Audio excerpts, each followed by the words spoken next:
2026 আজকে অনুষ্ঠিত ইসলাম ও নৈতিক শিক্ষা পরীক্ষার ময়মনসিংহ বোর্ডের এমসিকিউর সমাধান তোমাদেরকে দিয়ে দেওয়া হলো। তোমরা এখান থেকে তোমাদের উত্তরগুলো মিলিয়ে নাও। এখানে শতভাগ সঠিক উত্তর দেওয়া হয়েছে, কাজেই তোমরা নির্দ্বিধায় এখান থেকে উত্তরগুলো মিলিয়ে নিতে পারো। দেখি 1 নং প্রশ্নে, মুনাফিকের লক্ষণ কোনটি? ওয়াদা ভঙ্গ করা। সামর্থ্য থাকা সত্ত্বেও অন্যায় কাজে বাধা না দেওয়ার পরিণত হবে 1 ও 2। আবুল কাশেমের অনুপস্থিতিতে অন্যের কাছে কাশেমের কিছু দোষ প্রকাশ করলো। বাবুলের এই কাজটিকে কী বলা হবে? উত্তর, গীবত। দেখো এখানে প্রথমে আবুল এবং পরে বাবুল লেখা চলে এসেছে। এখানে হয়তো আমার ভুল হয়েছে, তবে আশা করি তোমরা বুঝবে যে আসলে বিষয়টা কী।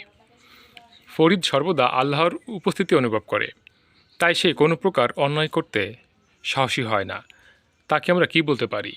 তাকওয়া অর্জনকারী। আব্দুর রহিম বিজিবির সদস্য। চোরাকারবারি প্রতিরোধে সে সুদৃঢ় প্রতিজ্ঞ। তার এ মনোভাবে কি প্রকাশ পেয়েছে? দেশপ্রেম। কন্যা সন্তান জন্ম হওয়ায় জনাব মন খারাপ করেছে। তার মনোভাবে জাহিলি যুগের কোন অবস্থা প্রকাশ পেয়েছে? সামাজিক। প্রায় তার স্ত্রীর সাথে নির্দয় আচরণ করে। তার এই আচরণ নিচের কোন ঘটনার শিক্ষার পরিপন্থী? বিদায় হজের ভাষণ। মুসনাদে ইমাম আবু হানিফা কী ধরনের গ্রন্থ? হাদিস গ্রন্থ। ইমাম বুখারী রহমতুল্লাহ আলাইকে আমিরুল মুমিনিন ফিল হাদিস বলা হয় কেন? হাদিস শাস্ত্রের অবদানের কারণে। বিদায় হজের ভাষণে মহানবী সাল্লাল্লাহু আলাইহি সাল্লাম শ্রেষ্ঠত্বের মাপকাঠি হিসেবে কী নির্ধারণ করেছেন? আল্লাহর ভীতি ও সৎকর্ম। আখিরাতের প্রবেশদ্বার কোনটি? কবর। কারা বিনা দ্বিধায় মহান আল্লাহর আদেশ নিষেধ মেনে তার প্রতি আত্মসমর্পণ করেন? মুসলিম। নবী রাসূলগণের প্রধান বৈশিষ্ট্য কী? আল্লাহর প্রতি পূর্ণ আনুগত্য। ক্ষয়ের কাজে কি প্রকাশিত হয়েছে? এখানে একটু উদ্দীপক ছিল, আমি এখানে সেটি দিইনি, শুধু উত্তরগুলো দেওয়া হয়েছে। আশা করি তোমরা বুঝবে। পৃথিবীর আগুন জাহান্নামের আগুনের কত ভাগ? উত্তর, 70 ভাগের 1 ভাগ। 5 ওয়াক্ত সালাতে সুন্নতে মুআক্কাদা সালাত কত রাকাত? 12।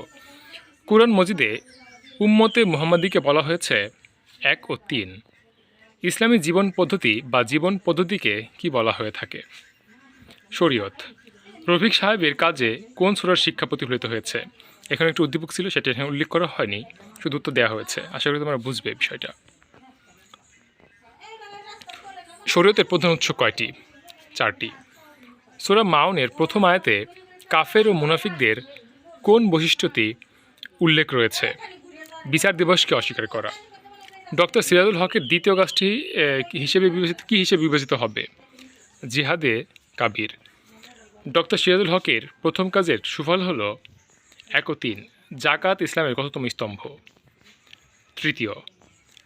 হাদিসের আলোকে কিভাবে সালাত আদায় করলে কিয়ামতের দিন তা নূর হবে? মনোযোগ সহকারে। কিভাবে সালাত আদায় করলে?